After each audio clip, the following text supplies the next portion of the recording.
প্রতিদিনের মতো দুপুরের ভাত ঘুমের পর উঠে ইশিকা নিজেকে একবার আয়নায় দেখে নিল। পা থেকে মাথা অবধি একবার দেখে নিয়ে একটু মুচকি হাসল। ভাবল, সত্যিই কি ওকে দেখতে সুন্দর, যার জন্য এত এত ছেলেরা সবসময় আঠার মতো লেগে থাকে। কথাগুলো মনে হতেই ঠোঁটের কোণে এক টুকরো মুচকি হাসি ফুটে উঠল। আসলে কি ইশিকা সুন্দর? তাহলে কি সেই মানুষটাও সবার মতো এমন করে প্রশংসা করবে? ভেবেই লজ্জা পেল ইশিকা। যাই হোক, ফ্রেশ হয়ে নাস্তা করার জন্য নিচে গেল। দুপুরে ঘুমিয়েছিল, প্রায় সন্ধ্যা হয়ে এসেছে, একটু বাদে হয়তো আজানও হয়ে যাবে। ডাইনিংয়ে কাউকে না দেখে কিচেনে এসে আন্টিকে দেখল রান্না করতে। মেয়েটা দুই হাতে জাপটে জড়িয়ে ধরতেই আন্টি খানিকটা আদুরে কণ্ঠে বলতে লাগলো, মামুনি, তুমি কি একটু কাজ করতে পারবে? আন্টি, আম্মু, আমি তোমার সব কাজ করে দিতে রাজি আছি। আমি তো সবসময় বাসার সব কাজ করতে চাই, কিন্তু তুমি তো আমাকে করতে দাও না। করতে দেই না কারণ তুমি আমার আরেকটা মেয়ে। আর যদি তুমি বাসার কাজ করো তাহলে মনে হবে তুমি কাজের মেয়ে। তুমি তো তেমন কেউ না। আর তুমি আমার বাসারই মেয়ে। আর আমার মেয়ে যেহেতু কাজ করে না, সেহেতু তোমারও কোনো কাজ করতে হবে না। কিন্তু আমার তো কাজ করতে ভালো লাগে আন্টি, আম্মু। এরপরে স্বামীর বাড়িতে গিয়ে কাজ করে তার মন জয় করে নেব। শ্বশুর শাশুড়ি সবার সাথেই বেশ আমার সুন্দর সম্পর্ক হবে। তাতে কেউ বলতে পারবে না আমি কোনো কাজই করতে পারি না। তাই তো আমি কাজ করতে চাই, কিন্তু তুমি আমাকে কোনো কাজই করতে দাও না। যেতটুকু করো অতটুকুই যথেষ্ট। এত এত কাজ করতে হবে না। আর যে কাজের জন্য তোমাকে বলেছি সেটা তেমন ভারী কাজ নয়। তুমি এই নাস্তাগুলো নাও, ঈশানের রুমে গিয়ে দিয়ে আসো। আন্টি, আম্মু, তোমার এই বজ্জাত ছেলের রুমে আবার কে আছে? আর হঠাৎ করেই ওখানেই বা নাস্তা দিতে হবে কেন?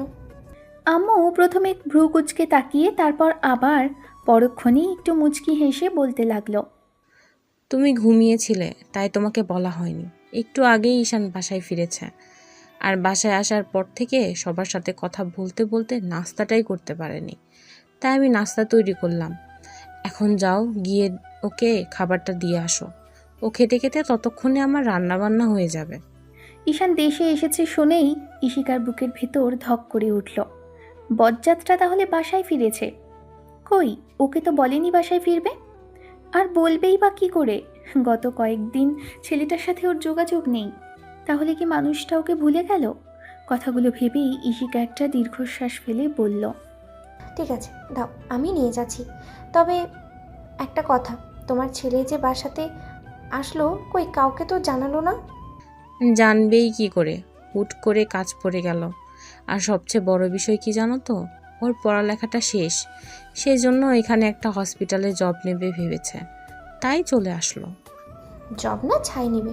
দেখো গিয়ে কোনো মেয়ের পাল্লায় পড়ে দৌড়ে চলে এসেছে দেশে। হলে তো ভালোই হয়। ছেলেকে বিয়ে দিয়ে ছেলের বউয়ের আর তারপর নাতি নাতনির মুখ দেখতে পারি। ইশিকার কথাতেই শায়লা বেগম একটু মুচকি হাসলেন। তারপর বিড়বিড় করে বলতে লাগলো, হ্যাঁ, তোমার বাদুর ছেলেকে মেয়েরা ভালোবাসার জন্য বসে আছে, তাই না? তার উপরে যে পরিমাণ বজ্জাত, তাতে কেউ ভালোবাসতে পারবেই না তোমার এই ছেলেকে। ঈশান কথাগুলো বিড়বিড় করে বলল। তারপর শায়লা বেগমের থেকে নাস্তার ট্রেটা নিয়ে ঈশানের রুমের দিকে যেতে লাগলো। যতই ছেলেটার রুমের কাছাকাছি আসছিল ততই বুকের ভেতর ধুকপুকানিটা বেড়ে গেল।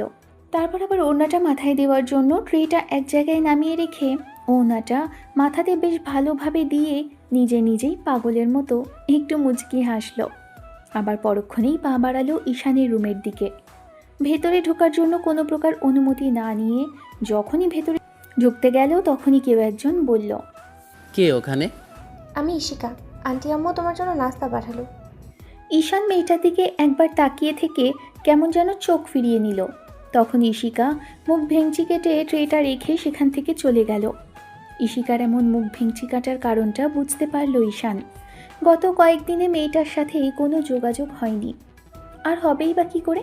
বাসার কারোর সাথেই তেমন করে যোগাযোগ করেনি ছেলেটা শেষ কয়েকদিনে।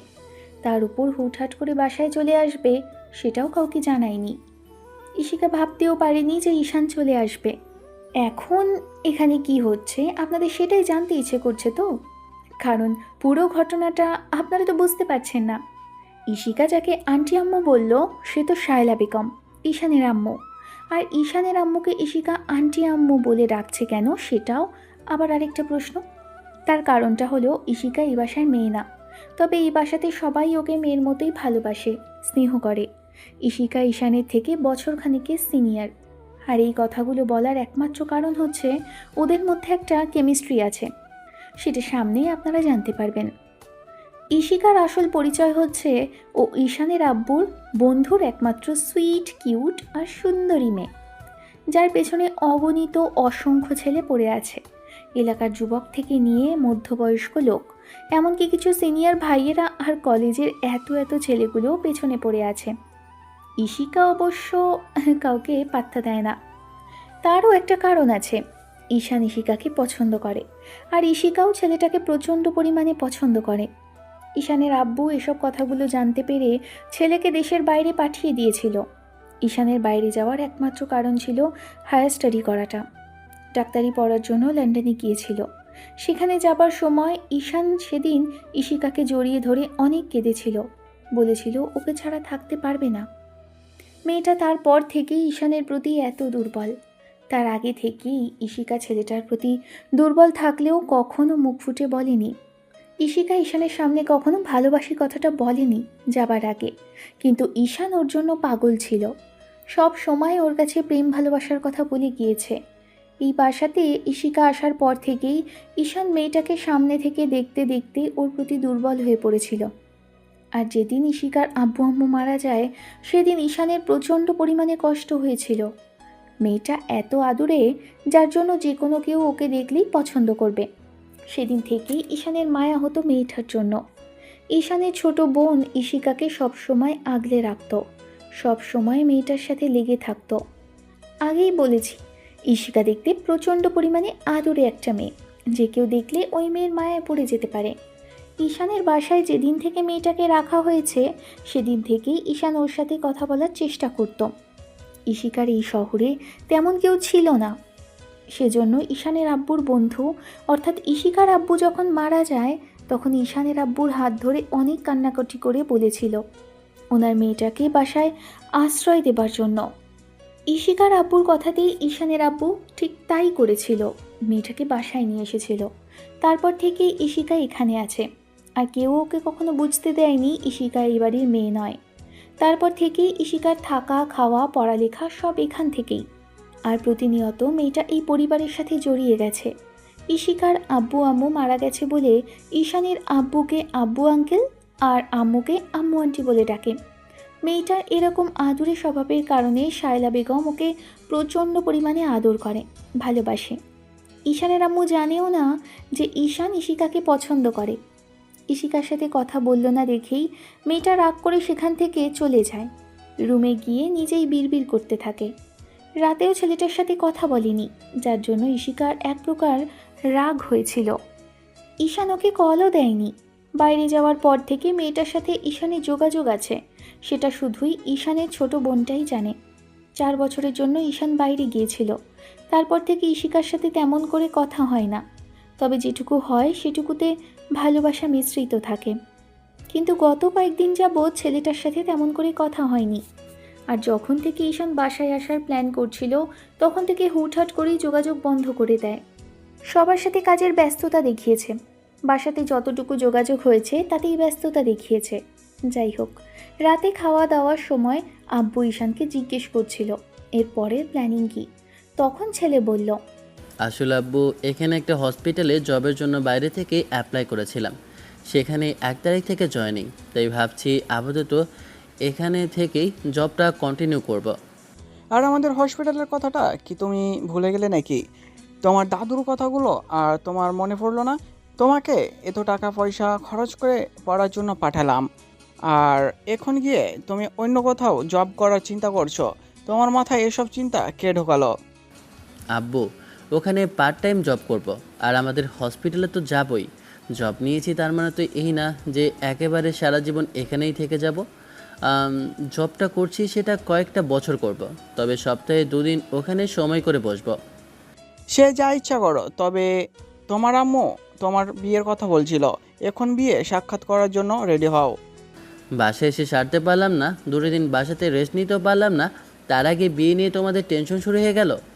আমার বিয়ে নিয়ে তোমাদের এত ভাবতে হবে না, সময় হলে আমি বলবো। আজ বাদে কাল বিয়েটা করতেই হবে, সেখানে না হয় এখনই করে নাও।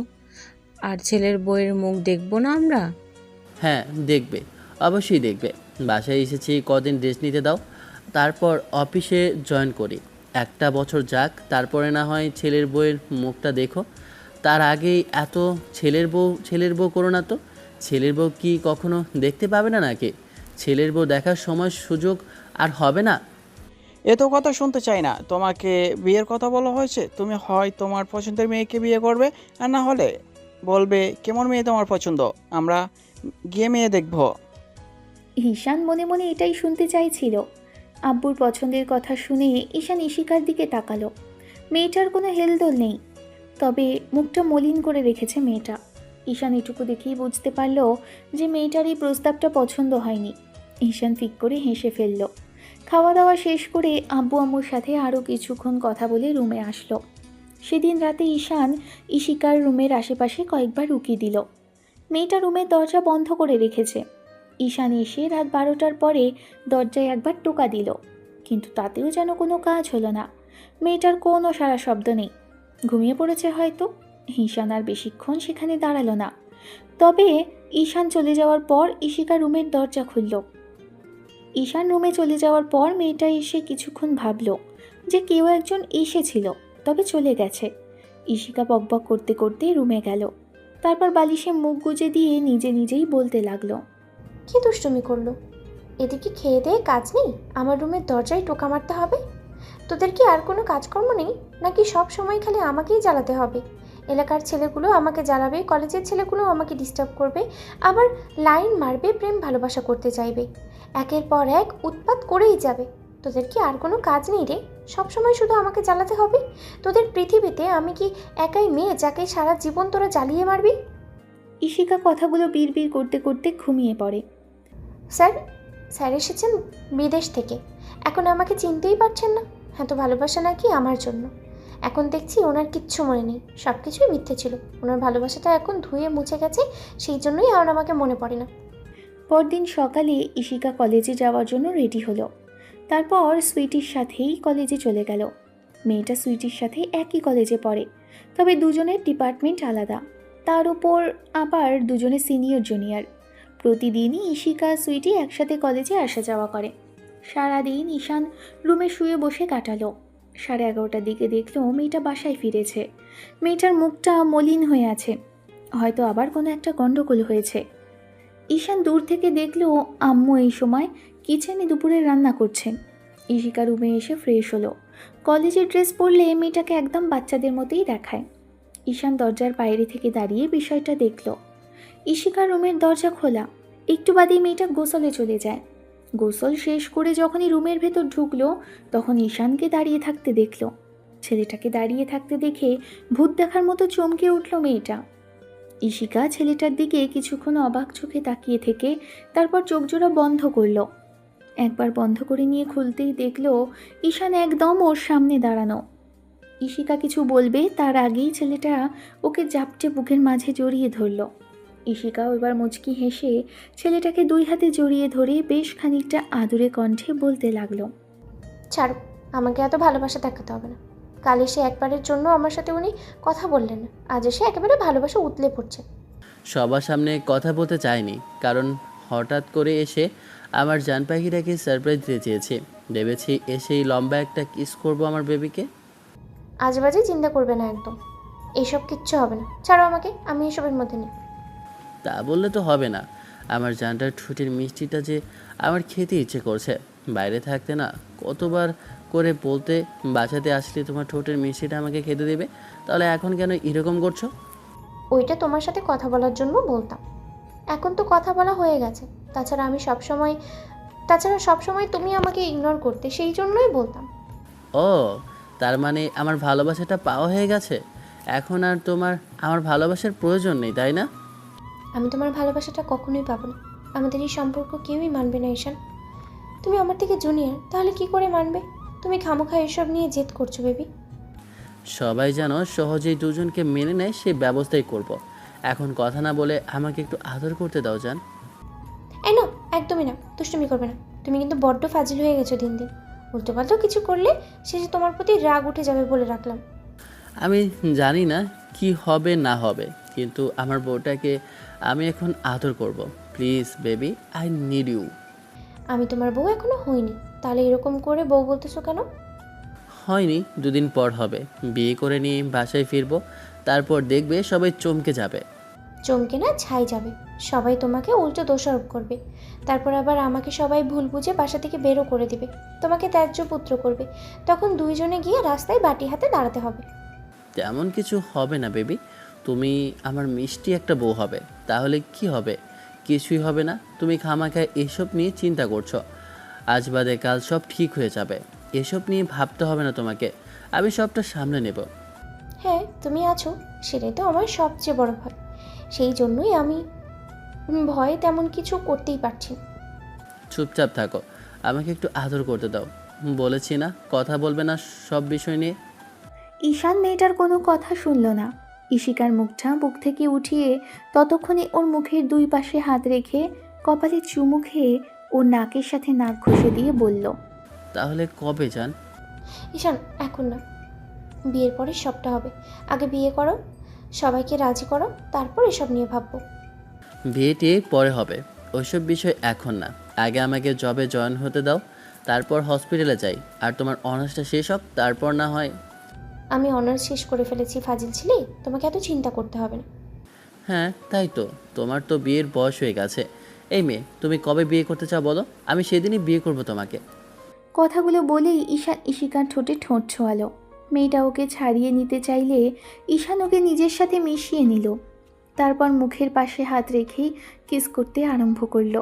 মিনিট 5 কেমন করে চলার পর ইশিকা ঈশানের থেকে নিজেকে ছাড়ানোর চেষ্টা করলেও ছেলেটা ওকে ছাড়ল না। মেয়েটাকে নিয়ে বেডের ওপর বসে পড়ল। মেয়েটাকে কোলের মধ্যে বসিয়ে নেয়। ইশিকাও 2 হাতে গলা জড়িয়ে ধরে রেখেছে।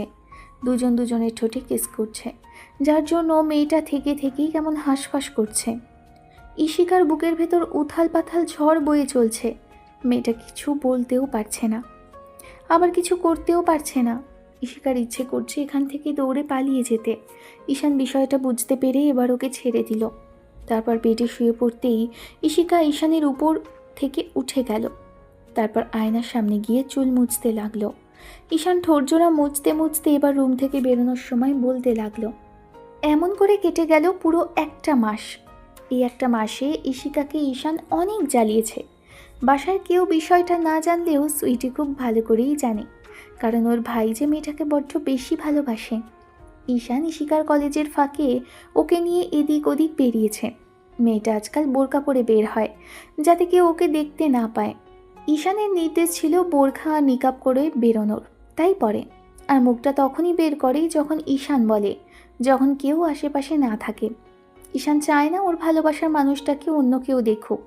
অন্যদিকে ঈশান ভাবছে, আব্বু আমাকে কি করে ইশিকাকে ভালোবাসার কথাটা বলবে। ওদের বয়সের ডিফারেন্সের জন্য যে আব্বু আম্মু ওদের সম্পর্কটা মানতে চাইবে না। এটা ঈশান ইশিকার মতো নিজেও ভেবেছে। ছেলেটা খুব ভালো করেই জানে এগুলো নিয়ে আব্বু আম্মু ঝামেলাটা বাঁধাবে। আর আগাগোড়াই যে আব্বু এসব বিষয় জানতো, ঈশানও সেটা জানে। কারণ আম্মু না জানলেও আব্বু জানার পরই ওকে দেশের বাইরে পাঠানোর জন্য হুলস্থুল বাঁধিয়ে ফেলেছিল। 1 সপ্তাহ পরের ঘটনা। সেদিন ঈশানদের বাসার সবাইকে এক আত্মীয়ের বাসাতে ইনভাইট করা হলো। ক্লাস টেস্ট থাকার কারণে ইশিকা যেতে পারেনি। আর ঈশানও সকালবেলায় হসপিটালে গিয়েছিল। সেখান থেকে ফিরে তারপর বাসাতেই ছিল। ইশিকা বাসাতে এসে দেখলো ঈশান রুমে বসে আছে। ঈশানের ছোট বোনটাও আব্বু আম্মুর সাথে গিয়েছে। বাসাতে কেউ নেই ভেবেই ইশিকা ঈশানের রুমে আসলো।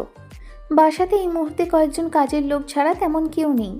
যারা আছে তারা নিচে কাজ করছে, আর নয়তো দুপুরের ভাত ঘুম দিচ্ছে। বিষয়টা ভেবেই ইশিকা ঈশানের রুমে আসে, তারপর নিজেই দরজাটা আটকে দেয়।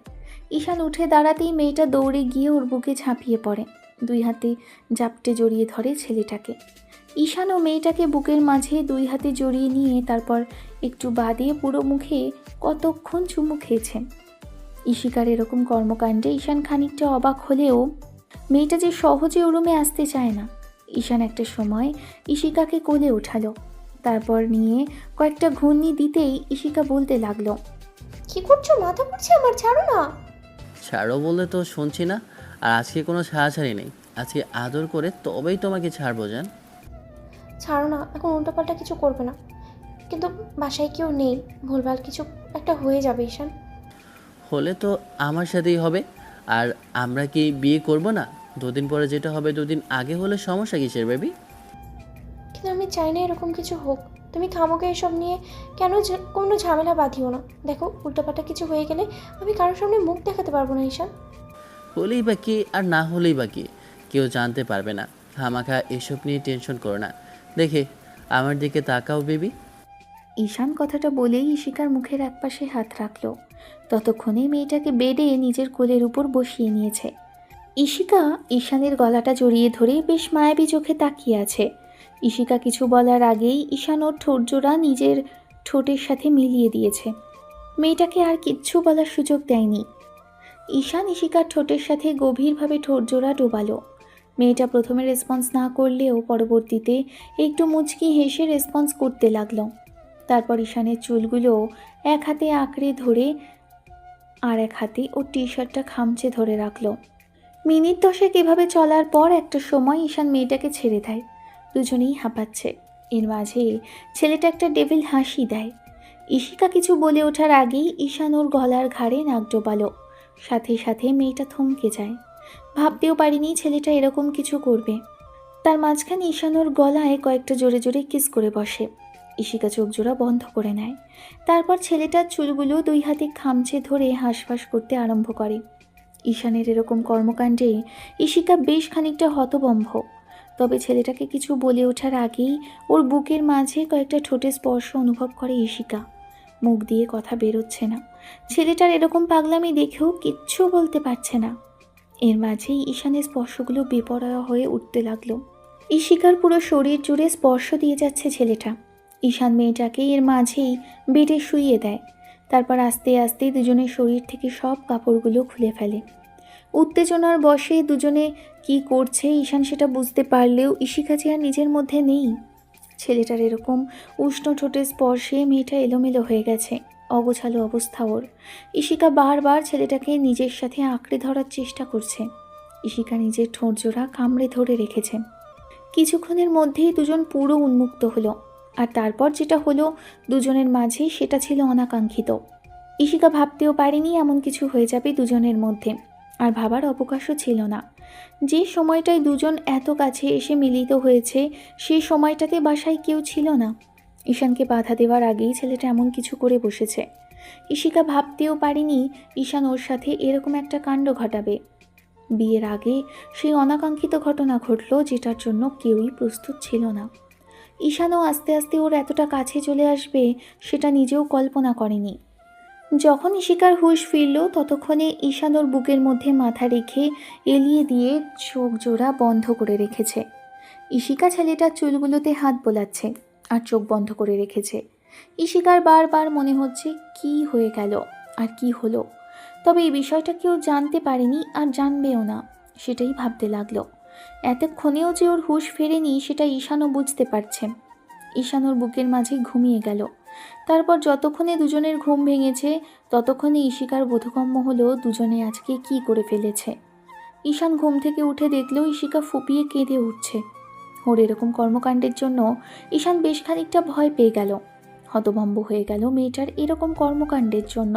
মেয়েটাকে কান্না করতে দেখেই ঈশান তাড়াহুড়ো করে উঠে বসলো আর মেয়েটাকে উদ্দেশ্য করে বলতে লাগলো, বেবি, কি হয়েছে? তুমি কাঁদছো কেন? আর কান্নাকাটি করার মতো কি হলো? ঈশানের এরকম কথাতেই ইশিকা জোরে জোরে ফুপিয়ে কেঁদে উঠতে লাগলো। ঈশান এবার নিজেকে ঠিকঠাক করে নিয়ে যখনই ইশিকার মুখের দুই পাশে হাত রাখে তখনই ইশিকা ঈশানের গায়ে এলো পাথারি কিল ঘুষি মারতে আরম্ভ করে।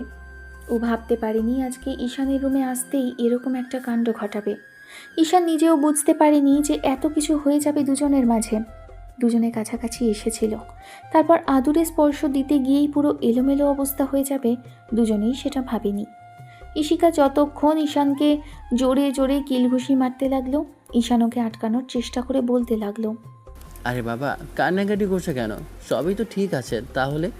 ঈশিকা ঠিক আছে এই কথাটা শোনার সাথে সাথেই ঈশানকে আবার আঘাত করতে করতে বলতে লাগলো, এটা তুমি কি করলে?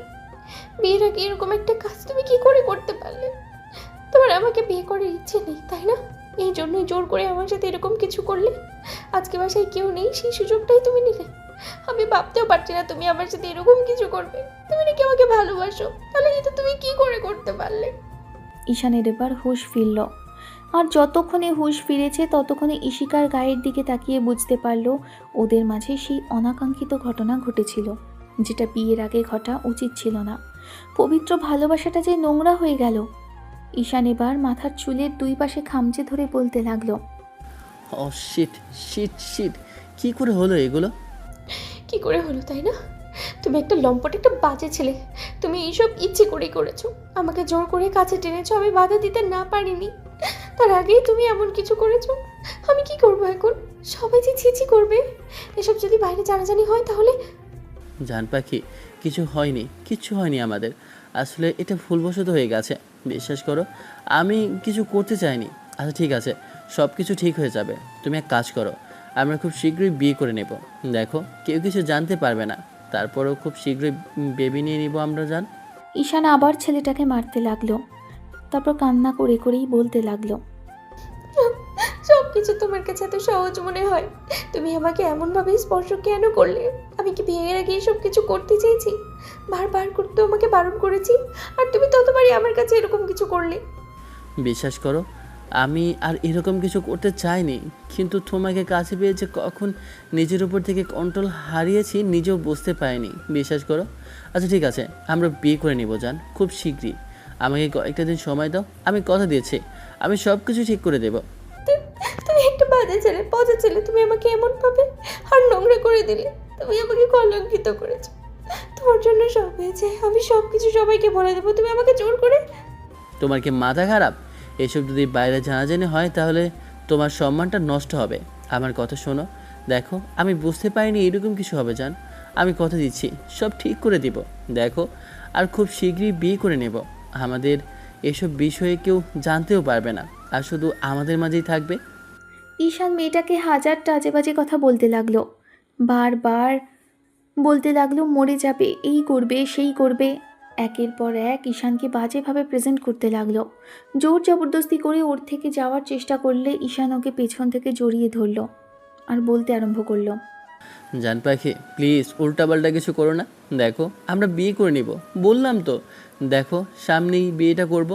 আমাকে কয়েকটা দিন সময় দাও না প্লিজ। ঈশিকা জোর করে নিজেকে ছাড়ালো। তারপর ঈশানের থেকে নিজেকে ছাড়িয়ে নিয়ে সেখান থেকে চলে গেল। ঈশান ভাবতে লাগলো এবার কি করবে।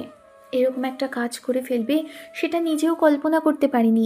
এতটা কন্ট্রোললেসও কিভাবে হলো। একজন ডক্টর হয়ে কি করে নিজেকে কন্ট্রোল করতে পারলো না, সেটা ভেবে নিজেকে নিজে গালি দিল আর বাজেভাবে নিজেকে দোষী ভাবতে লাগলো। এখন কি করে বোঝাবে মেয়েটাকে। ঈশান গোসল করে নিল। তারপরে ঈশিকার রুমে গিয়ে যখনই ঢুকতে যাবে তখনই মনে হতে লাগলো ঈশিকার রুমের দরজাটা বন্ধ। ঈশান তাড়াহুড়ো করে রুমের জানালার সামনে আসতেই দেখলো মেয়েটা গলায় ফাঁস দেওয়ার চেষ্টা করছে। ঈশান ঈশিকাকে কয়েকবার ডাকলো, তাতেও কাজ হলো না। উপায় না পেয়ে দরজায় কয়েকটা লাথি মারল। সাথে সাথে দরজাটা ভেঙে যেতেই ঈশান উঠে গিয়ে ঈশিকাকে পাঁজা করে ধরল। তারপর বেডে পড়ে থাকা টুলটা পায়ের নিচে দিয়ে মেয়েটাকে নামালো। আর সাথে সাথে ঈশিকা ওর সাথে জোর জবরদস্তি করতে লাগলো। ছোটার জন্য ঈশান যখন ওকে বোঝানোর চেষ্টা করতে লাগলো, মেয়েটা কিছুতেই বুঝতে চাইছিল না।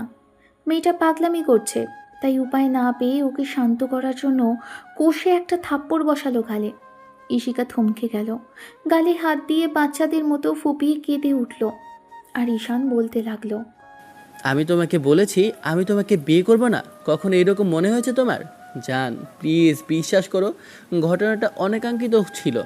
আমি কি আর 10টা বাজে ছেলের মতো যে তোমার সাথে এরকম কিছু করে তোমাকে বিয়ে করব না বলে ছেড়ে দিয়েছি? আমরা আজকেই বিয়ে করব, বিশ্বাস করো।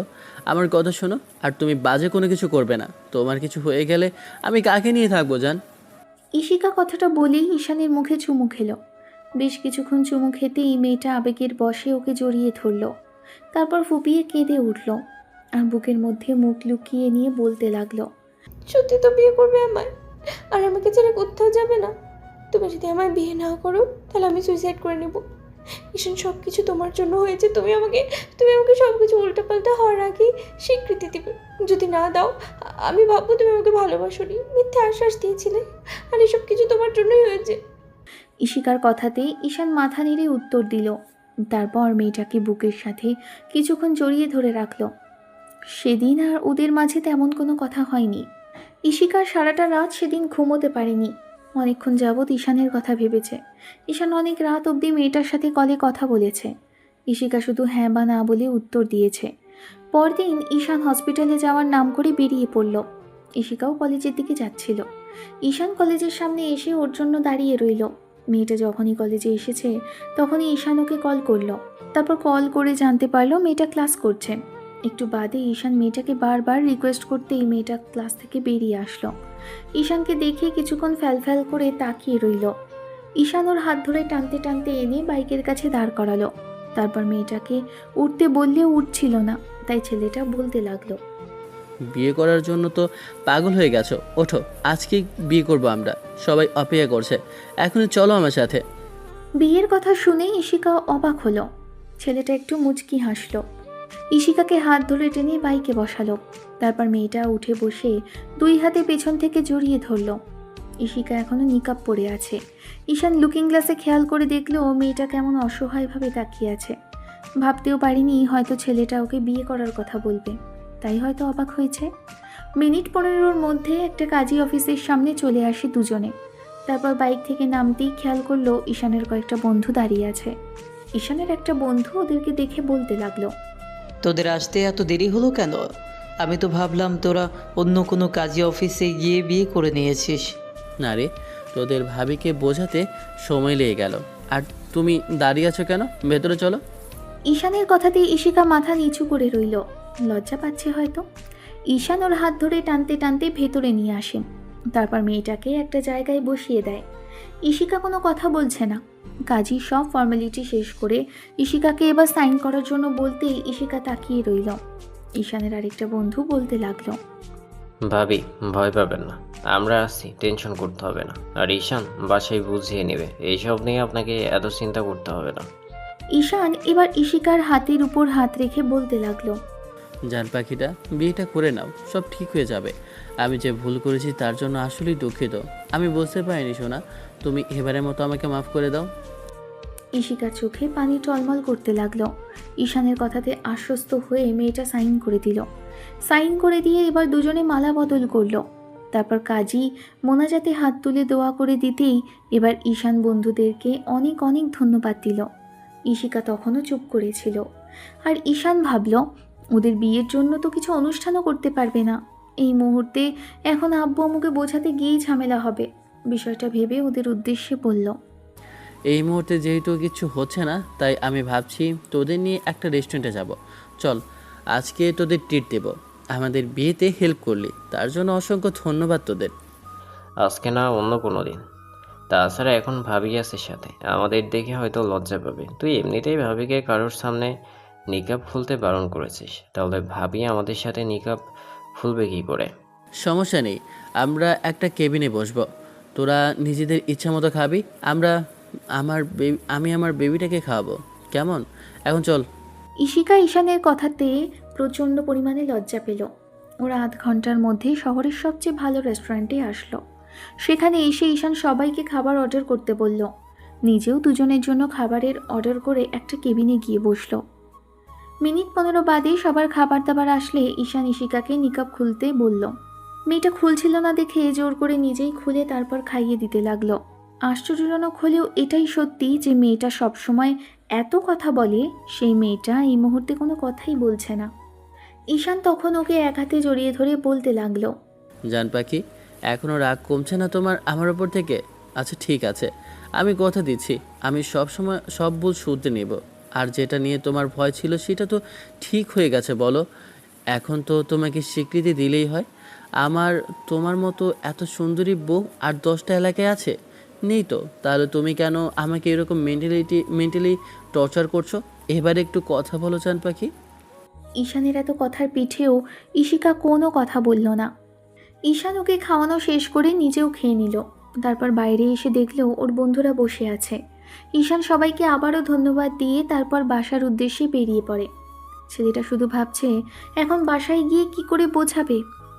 আব্বুকে বোঝানো সহজ হলেও আম্মুকে বোঝাতে গিয়েই এখন ঝামেলায় পড়ে যেতে হবে। এক আকাশ পরিমাণ মাথায় টেনশন আর বউ নিয়ে ঈশান বাসায় ফিরল। তারপর বাসার সামনে গিয়ে কিছুক্ষণ দাঁড়িয়ে রইল। ঈশিকা আগেই মাথা নিচু করে দাঁড়িয়ে আছে। মেয়েটা আজকে এত চুপচাপ, যেটা ঈশানকে ভাবাচ্ছে। ঈশান বারবার করে ওর সাথে কথা বলার চেষ্টা করেও কাজ হলো না। শেষে দরজার কলিং বেল দিল। কয়েকবার বাজতেই বাসার কাজের লোক এসে দরজা খুলে দিল।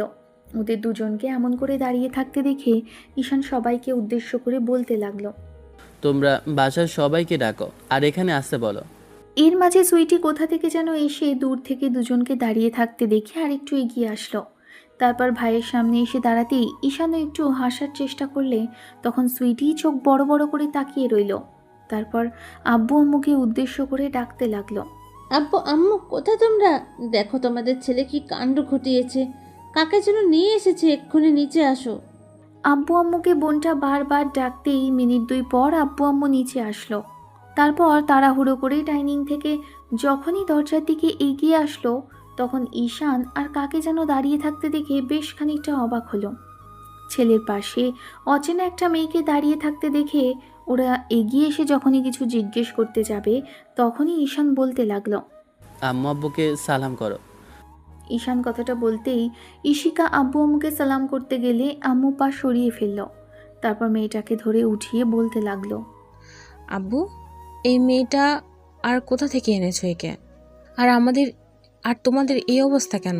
তোমাদের দুজনকেই দেখে মনে হচ্ছে কিছু তো একটা ঘটেছে। কি হয়েছে সত্যি করে বলো। ঈশান একটা দীর্ঘশ্বাস ফেলল। সব কিছু বলার জন্য রেডি হতেই এর মাঝখানে ঈশিকা সাহস করে মুখের উপর থেকে নিকাবটা সরালো।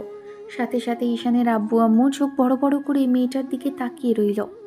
ঈশান ভয় পাচ্ছে এটা ভেবেই এখন আব্বু আম্মু ঠিক কেমন রিয়াক্ট করবে। আব্বু আম্মু একবার ঈশানের দিকে তো একবার ঈশিকার দিকে তাকাচ্ছে।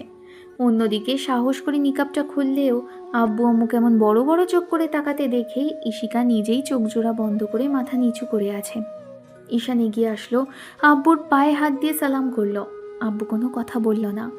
ঈশিকা আবার গিয়ে ঈশানের পাশে দাঁড়াতেই ও বলতে লাগলো, আম্মু আব্বু, আমরা দুজনকে ভালোবাসি, তাই বিয়ে করেছি। ঈশানের এমন ধারা কথাতেই আব্বু যেন আকাশ থেকে পড়ল। ছেলের এমন সিদ্ধান্তে দুজনে কথা বলার ভাষা হারিয়ে ফেলেছে। একটু বাদেই আম্মু তাতানো কণ্ঠে বলতে লাগলো, তোমার সাহস কি করে হলো? আব্বু আম্মুকে না জানিয়ে বিয়ে করে আবার এখন এসে বড় গলায় বলছো তুমি বিয়ে করেছো? আম্মু, আমরা দুজনকে ভালোবাসি, তাই বিয়ে করেছি। এখানে অন্যায় কিছু দেখছি না। ঈশিকাকে আমি অনেক আগে থেকেই পছন্দ করি, আর এখানে সাহসিক কিছু দেখছি না। যাকে ভালোবাসি তাকে বিয়ে করেছি। তাছাড়া আব্বু আমাদের এই বিষয়টা জানতো, জানার পরেই আমাকে দেশ থেকে পাঠিয়ে দিয়েছিল। ছেলের কথাতে শায়লা বেগম স্বামীর দিকে তাকাতেই উনি আমতা আমতা করতে লাগলো। ঈশান আম্মুকে উদ্দেশ্য করে বলতে লাগলো, আম্মু, তুমি হয়তো এখন ঈশিকার দোষ দেবে, ওর কোনো দোষ নেই। আমি জোর করে বিয়েটা করেছি, ওকে ব্ল্যাকমেল করেছিলাম বিয়ে করার জন্য। আর হ্যাঁ, এখন আবার ওকে বাসা থেকে বেরিয়ে যাওয়ার কথা বলো না। যদি বেরিয়ে যেতে হয় তাহলে আমাকে বলো, আমি অন্যায় করেছি। আর ভালোবাসাটা কোনো অন্যায় নয়। আর যদি ভুল করে থাকি তাহলে সেটা আমি করেছি। তাই দয়া করে এমন কিছু বলো না যার জন্য ঈশিকা কষ্ট পায় আর আমিও কষ্ট পেয়ে এখান থেকে চলে যেতে বাধ্য হই। আব্বু আম্মু অমন করে দাঁড়িয়ে রইল। আম্মু কেঁদে উঠল। ঈশান চোখের পানি মুছে দিতে গেলে আম্মু দূরে সরে গেল আর বলতে লাগলো, আমার একমাত্র ছেলে আমাকে না জানিয়ে বিয়ে করেছে। ঈশানের আব্বু, তুমি শুনেছো কি করেছে তোমার ছেলে? বিয়ে করেছে, তাও আবার ভালোবেসে। আর যাকে বিয়ে করলো সে আমাদের বাড়িতেই থাকে। এত বড় একটা কাণ্ড ঘটিয়েছে ছেলে, আর আমি কিনা জানিই না। আমাকে একটাবার বলার প্রয়োজন মনে করলো না। আসলে আমি কি এতটাই তুচ্ছ যে আমাকে বলা যেত না? আম্মুর এমন ধারা কথাতেই এবার আব্বু বলতে লাগলেন, শাইলা কান্নাকাটি করো না। দেখো, ছেলে পছন্দ করে বলেই বিয়ে করেছে। তাছাড়া আমাদের ইশিকাটাও খারাপ কেউ না, আর এমন কেউ নয় যে আমার ছেলের পাশে মানাবে না।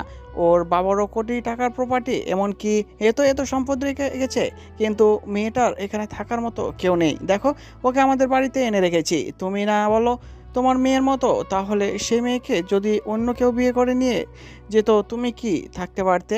সুইটিকে অন্য কোথাও বিয়ে দিয়ে দিলেও তুমি এত কষ্ট পেতে না যতটা এই মেয়েটা চলে গেলে পেতে।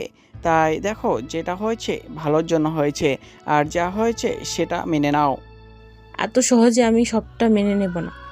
ওরা কেউ আমাকে বলল না। আর তোকে তো আমি মেয়ের থেকেও বেশি ভালোবাসি। সুইটিকে যত না ভালোবাসি তার চেয়ে বেশি ভালো আমি তোকে বাসি। তাহলে তুই কেন বলতে পারলি না আমাকে?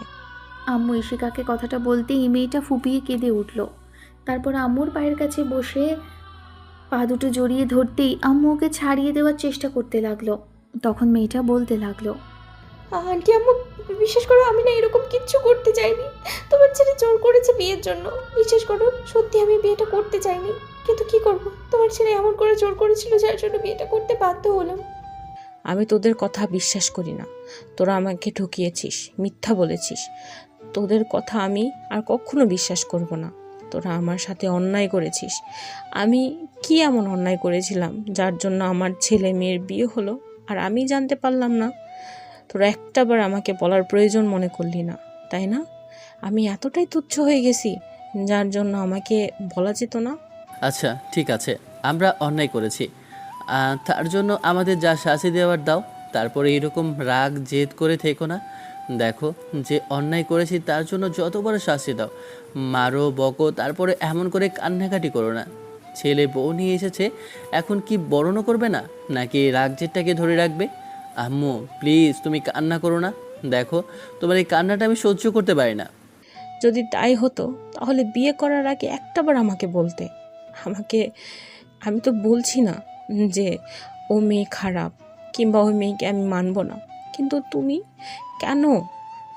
কেন পারলে না আমাকে একটাবার বলতে? ঈশান আম্মুর কথাতেই ওনাকে জড়িয়ে ধরল। আম্মুকে ছাড়িয়ে নিতে গেলে আম্মুর মুখে কতগুলো চুমু খেলো ছেলে। তারপর বলতে লাগলো, আই এম রিয়েলি সরি আম্মু, আসলে আমি বুঝতে পারিনি তুমি এতটা রাগ করবে।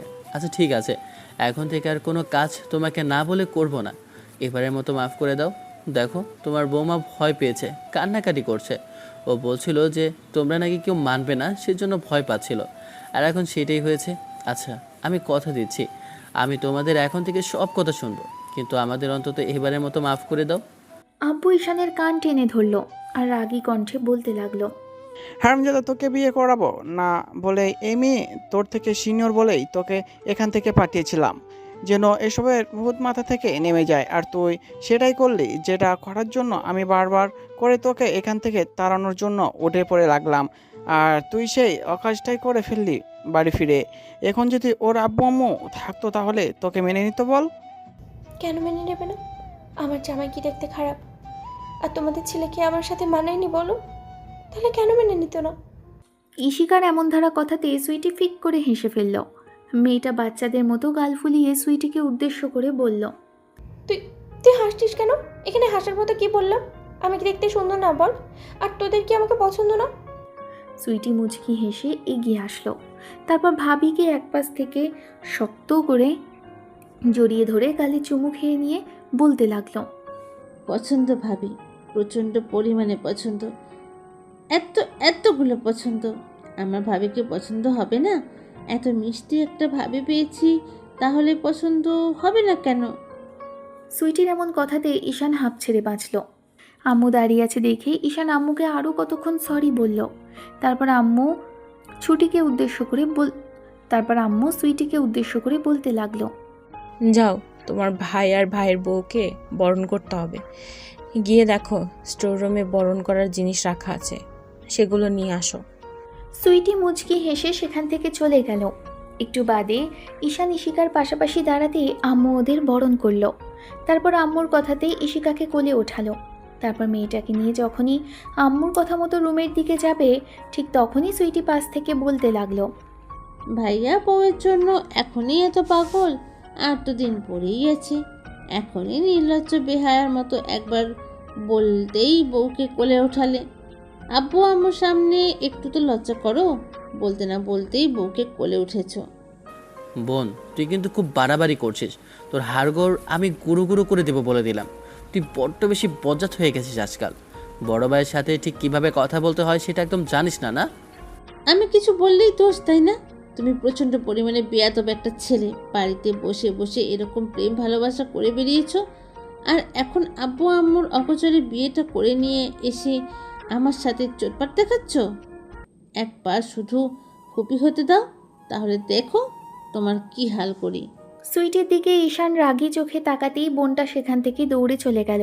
ঈশান বউকে নিয়ে রুমে আসতেই এর মাঝে বোনটাও আবার আসলো। তারপর আর সন্ধ্যার মুখে আম্মুকে বাসায় একটু খাওয়া দাওয়ার আয়োজন করা হয়েছিল। ঈশানের বন্ধুদের আবার ডাকা হলো। আব্বু আম্মু জানেও না বন্ধুরা এই শুভ কাজের সাথে যুক্ত হলো, তাহলে হয়তো রাগের মাথায় ওদেরও বকাঝকা করে দিত। সবার সাথে খাওয়া দাওয়া করে ঈশান একটু সেজে গুজে বাসর ঘরে আসার জন্য প্রস্তুত হলো, কারণ বন্ধুরা এসে ওদের বাসর ঘর সাজিয়েছে। ঈশান জানে না ঈশিকা এখন কতটুকু রেগে আছে, তবে মেয়েটাকে সন্ধ্যার পর থেকে আর দেখেনি। খাওয়া দাওয়া শেষ করে রুমে চলে গেছে। হয়তো হঠাৎ করে বিয়ে হতে তেমন আনুষ্ঠানিকতা করতে পারল না। যাই হোক, বোনের থেকে হাজারটা বকবক শুনে ঈশান রুমে আসলো। এই করতে হবে, সেই করতে হবে, এইসব কিছু শুনে যখনই রুমে আসলো তখনই মনে হতে লাগলো বউটা বিছানার মাঝখানে বসে আছে। ঈশান এসে দরজাটা লাগিয়ে দিল। তারপরে এসে মেয়েটার সামনে দাঁড়িয়ে রইল। ঈশিকা উঠছে না, তাই ঈশান একটা ধমক দিয়ে বলল, বেয়াদব মেয়ে, স্বামী রুমে এসেছে তাকে পায়ে হাত দিয়ে সালাম করতে হয় সেটা জানো না? এত তেরামি করো কেন সব জায়গায়? ঈশিকা তারপরও কথা বলল না। এবার মেয়েটা মাথা থেকে ঘুমটা ফেলে দিয়ে উঠে দাঁড়ালো। তারপর ঈশানের সামনে এসে দাঁড়াতেই ছেলেটা ভাবলো এখন ওর পায়ে হাত দিয়ে সালাম করতে যাবে, কিন্তু তার আগে মেয়েটা ওর পাঞ্জাবির কলার ধরে ধাক্কা মেরে বেডে ফেলে দিল। তারপর ঈশানের পেটের উপর উঠে গেল। ঈশান হয়তো ভাবলো এবার হয়তো রোম্যান্টিক টর্চার করবে, কিন্তু তেমন কিছুই হলো না। ওর পাঞ্জাবির কলারটা খামচে ধরে মেয়েটার রাগী কণ্ঠে বলতে লাগলো, বিয়ের আগে আমাকে এমন কলঙ্কিত করার জন্য তোমাকে অনেক শাস্তি পেতে হবে ঈশান। তুমি বুঝতে পারছো না যে তুমি বিয়েটা করে জীবনে কত বড় ভুল করেছো। তোমাকে আমি বারবার করে বলেছিলাম বিয়েটা করে নাও, দেখেছো বাসার সবাই কত সহজেই সবটা মেনে নিল। তুমি সেটা না করে বিয়ের আগেই এমন একটা কাজ করেছো যার জন্য আমার রাগটাই কমবে না।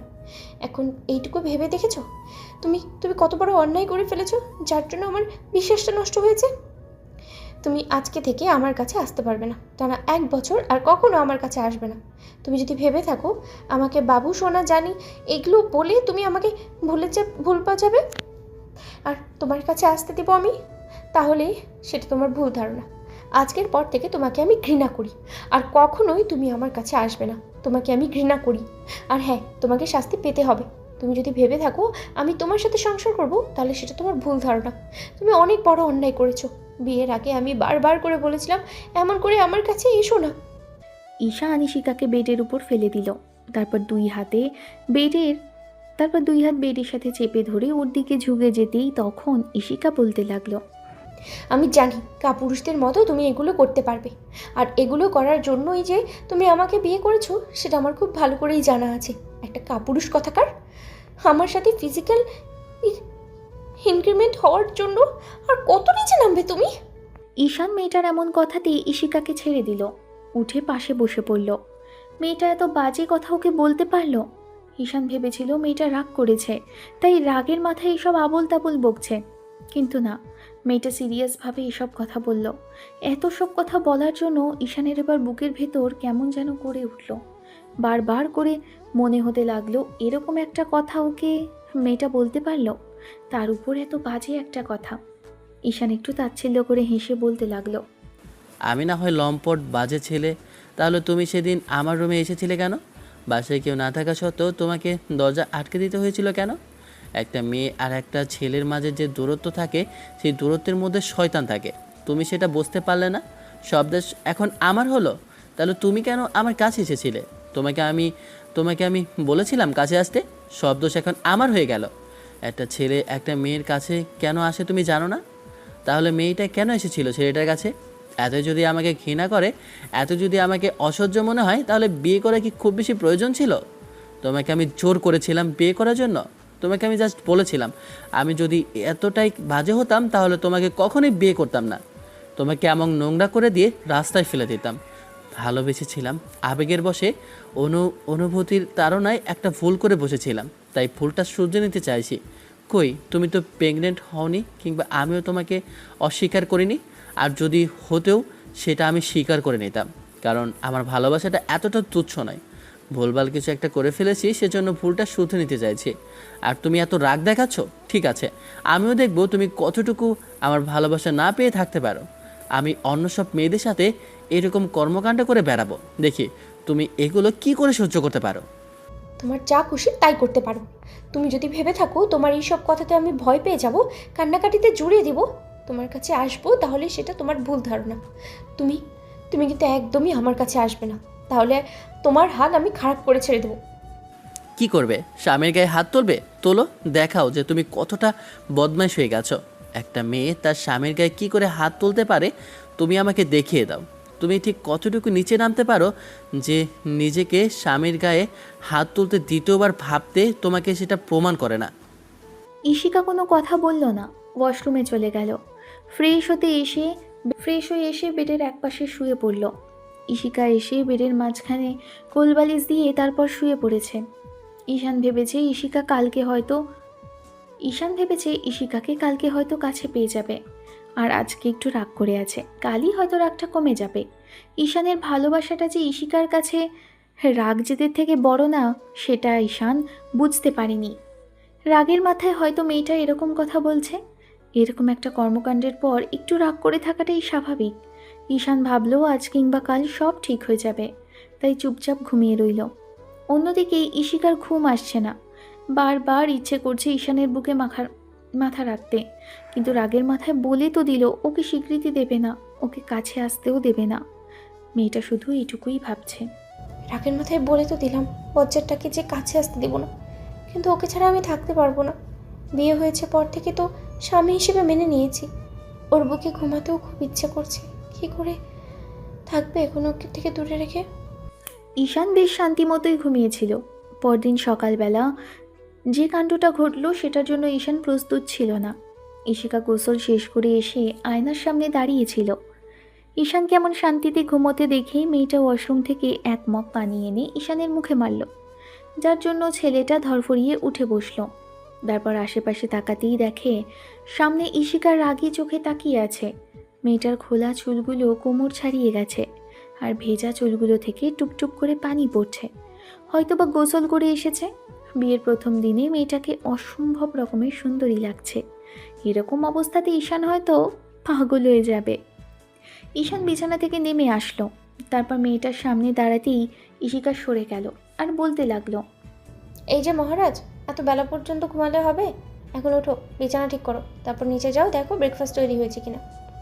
এগুলো কি আমার দেখার বিষয় নাকি? আমি কেন দেখতে যাব? ঈশিকা, তুমি ওর বাড়াবাড়ি করছো।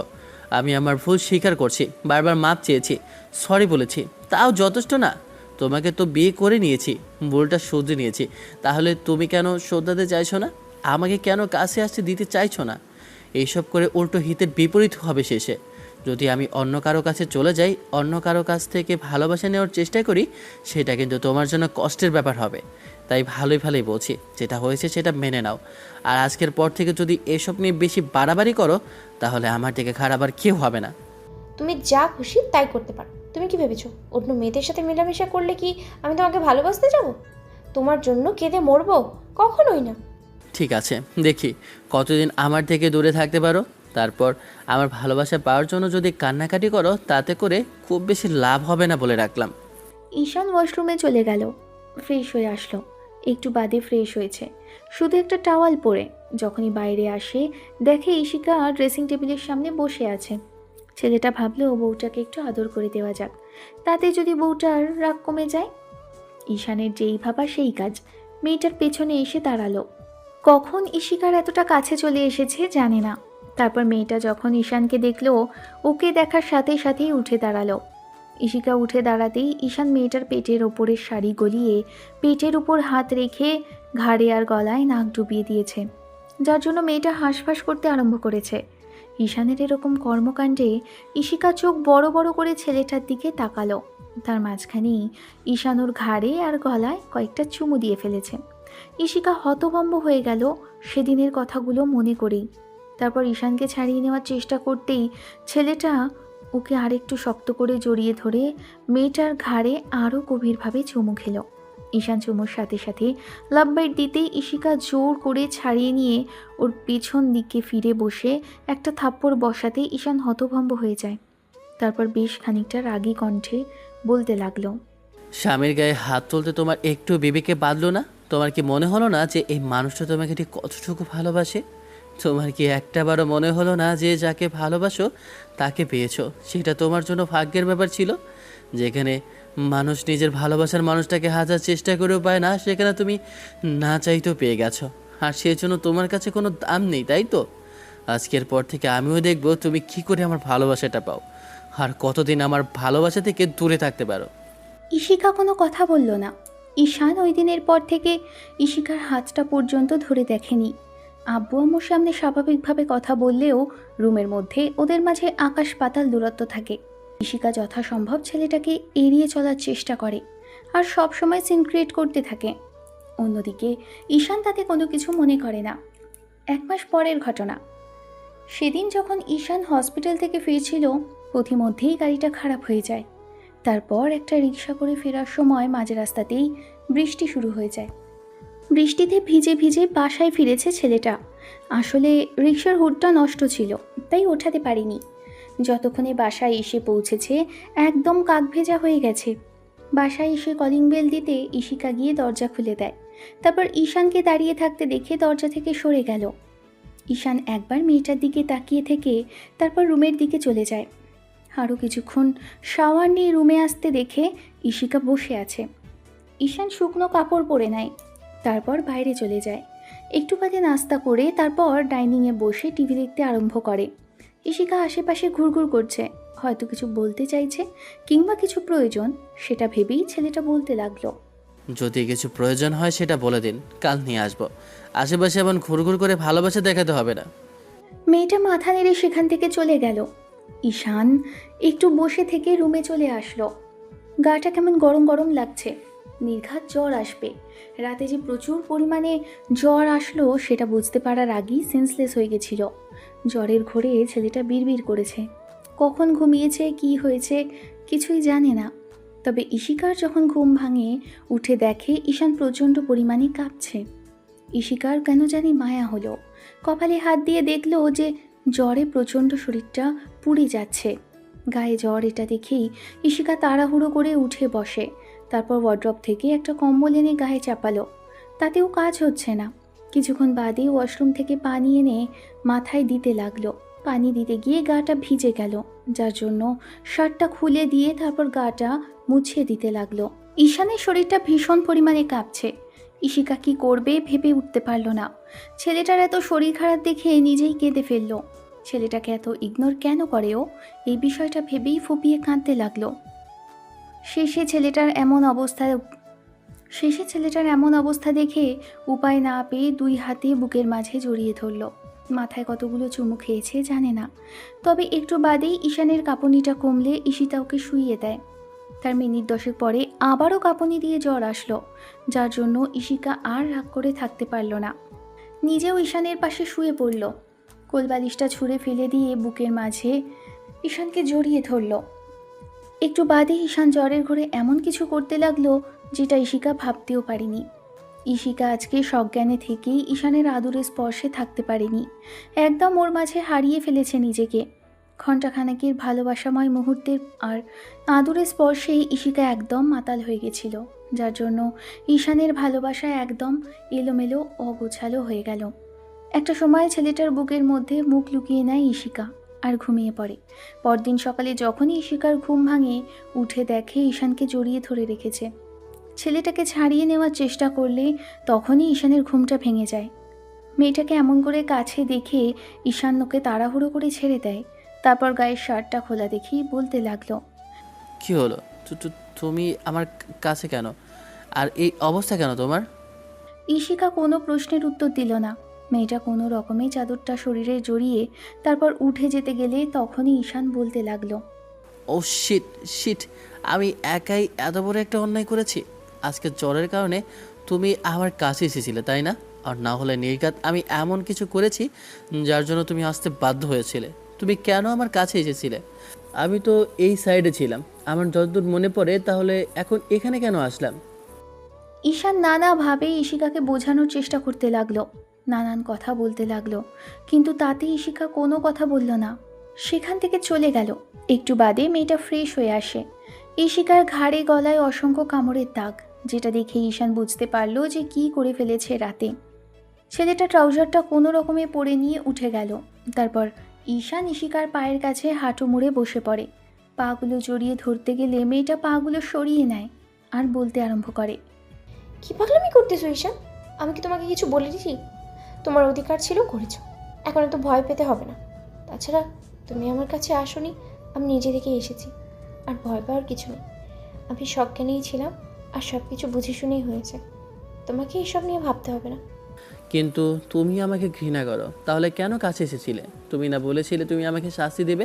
তাহলে কেন কাছে আসার দরকার ছিল? তুমি তো আমার ভালোবাসাটা এখন আর চাও না। আর তোমাকে আমি ভালোবাসি কিংবা কাছে আসি এরকমটা কেন করলে? এখন তো তুমি আমাকে আরও ভুল বুঝবে। এখন আমার এখানে দোষ থাকুক বা না থাকুক, তুমি যে আমাকে অনেক বাজে ভাববে, ভুল বুঝবে, সেটা আমি খুব ভালো করেই বুঝতে পারছি। কি দরকার ছিল এমন করে কাছে এসে আমার সাথে ফিজিক্যালি ইন্টিমেট হবার? আমি জ্বরের ঘরে যা ইচ্ছা তাই করতাম, তাতে তোমার কি? কারণ তুমি আমার স্বামী, তাই তোমার কাছে এসেছি। আমি আসার প্রয়োজন মনে করেছিলাম, তাই এসেছি। এত কথা বলতে হবে না তোমাকে। না, প্রয়োজন নেই। আমি মরে গেলে মরে যেতাম, তাতে তোমার কি? যাকে ঘৃণা করো তাকে এত ভালোবাসা দেখাতে হবে কেন ইশিকা? ইশিকা কেমন করে যেন তাকিয়ে রইল। ঈশান সেখান থেকে উঠে ওয়াশরুমের দিকে চলে গেল। একটু বাদে বেরিয়ে আসলো, ফ্রেশ হয়ে নিল, তারপর ব্রেকফাস্ট করলো। ইশিকা কাউকে বলল না ঈশানের জ্বর এসেছে। ছেলেটা একটু বাদে নিজেই বাসার বাইরে বেরিয়ে গেল। তারপর ফার্মেসি থেকে মেডিসিন আর কিছু প্রয়োজনীয় জিনিস নিয়ে আসে। তারপর নিজের মেডিসিনগুলো খেয়ে নেয়। এর মাঝে ইশিকা রুমে আসতেই ঈশান ওর দিকে কিছু মেডিসিন এগিয়ে দিয়ে বলতে লাগলো।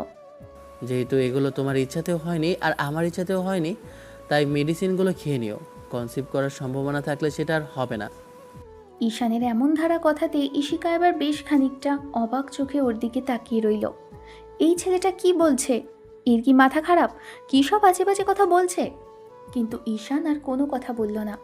ইশিকাকে কথাগুলো বলে ঈশান রুম থেকে বেরিয়ে গেল। সারাটা দিন ছেলেটা এদিক ওদিক ঘুরে বেরিয়েছে জ্বর গায়ে নিয়ে। ঈশানের এটুকুই খারাপ লেগেছে যে মেয়েটা রাতে নিজে থেকে কাছে এসেছিল, আর আজকে শরীরের এত জ্বর, তারপরও মেয়েটার কোনো মাথা ব্যথা নেই।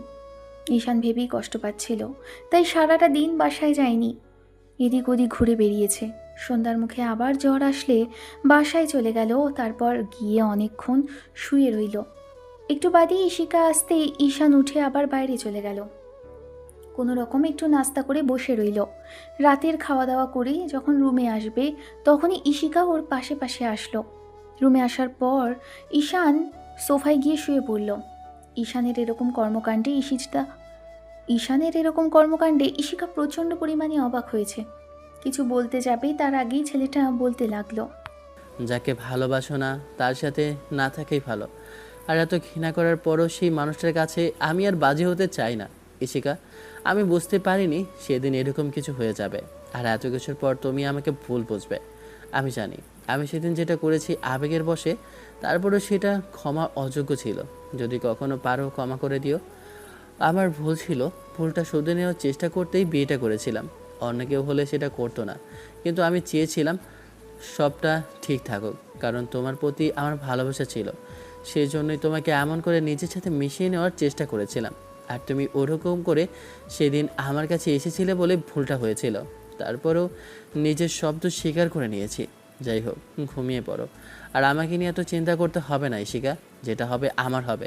তোমাকে এসব বিষয় নিয়ে এত ভাবতে হবে না। ঈশান কথাগুলো বলে শুয়ে পড়ল। রাতে আবারও কাঁপুনি দিয়ে জ্বর এসেছে। ইশিকা বুঝতে পেরে গিয়ে ঈশানের মাথায় জলপট্টি দিয়েছে, তারপর জোর করে বেডে এনে শুইয়ে দিয়েছে। রাতে আবার জড়িয়ে ধরে ঘুমালো। আবার সেই কাজ, সেই হলো আগের দিনের মতো। পরদিন সকালে ইশিকা নিজেই তাড়াতাড়ি উঠে ফ্রেশ হয়ে নেয়, যেন ঈশান কিছু বুঝতে না পারে। তবে ছেলেটাকে বেডে এনেছে দেখে এক গাদা কথা শোনালো, তাতেও ইশিকা কিছু মনে করল না। এমন করে মাঝে কেটে গেল আরও 2টা মাস। আর এই 2টো মাসে ঈশান বুঝতে পেরেছে ইশিকার মনটা আজকাল খারাপ থাকে। তবে মেয়েটা কিছু বলতে গিয়েও বলতে পারে না, যার জন্য এই ঈশানের প্রচণ্ড পরিমাণে অবাক লাগে যে মেয়েটা আগে ওকে এত ভালোবাসতো, একদিন কথা না বলে থাকতে পারতো না, আর আজকে সেই মেয়েটাই এমন করে ইগনোর করে। বিয়ের 4র্থ মাসের মাথায় সেদিন আব্বু হুটহাট করে ঈশানকে কল করলো। আব্বু জানালো ঈশিকা হঠাৎই অসুস্থ হয়ে পড়েছে, যার জন্য ঈশানকে বাসায় ডেকে পাঠালো। নিজেই ডক্টর, তাই তাড়াহুড়ো করে বাসায় আসলো। তারপর ঈশিকাকে দেখলো বেডে শুয়ে আছে। ঈশান মেয়েটাকে ভালো করে চেক আপ করলো, আর কি কি লক্ষণ দেখা দিয়েছে আর কি কি হয়েছে সেটা জিজ্ঞেস করতে আম্মু তখন বলতে লাগলো। দুপুরে খাবার খেতে গিয়ে বমি করছিল, আর কালকে থেকে নাকি হচ্ছে মাথা ঘুরছে, বারবার বলছিল বমি বমি ভাব হচ্ছে। বিষয়টা শুনে ঈশান ঈশিকাকে একটা প্রেগন্যান্সি কিট দিল, তারপর সেটা নিয়ে পরীক্ষা করে আসতে বলল। মেয়েটা মিনিট 15 সময় নিয়ে টেস্ট করে বের হলো। বাইরে এসে ঈশানের দিকে প্রেগন্যান্সি কিটটা এগিয়ে দিতে ছেলেটার মুখটা কালো হয়ে গেল। আম্মু অবাক চোখে কিছুক্ষণ তাকিয়ে রইল, আর আব্বু খুশিতে গিয়ে জড়িয়ে ধরলো আর কনগ্র্যাচুলেশনস জানালো। ছেলেটা খুশি হতে পারল না। সবাই এত খুশি, এত কথা বলল, তারপরও ঈশান কিছুতেই খুশি হতে পারল না। এটা ভেবে যে বাচ্চাটা অনাকাঙ্ক্ষিত, আর বিয়ের আগে এরকম কিছু হওয়ার কারণে হয়তো হয়েছে, আর না হলে জ্বরের ঘরে বারবার এরকম করে ওর কাছে এসেছিল, তারপরই এত কিছু হয়েছে। ঈশান কিছুক্ষণ চুপ করে রইল। আব্বু আম্মু সবাই বাইরে বেরিয়ে যেতেই ঈশান ঈশিকার কাছে আসলো। ঈশিকা চুপ করে আছে, লজ্জা মাখা মুখটা নিয়ে মাথা নিচু করে রেখেছে। তখন হাত দুই জোর করে বলতে লাগলো, সব কিছুর জন্য আমি দায়ী, আমার জন্য এরকম কিছু হয়েছে।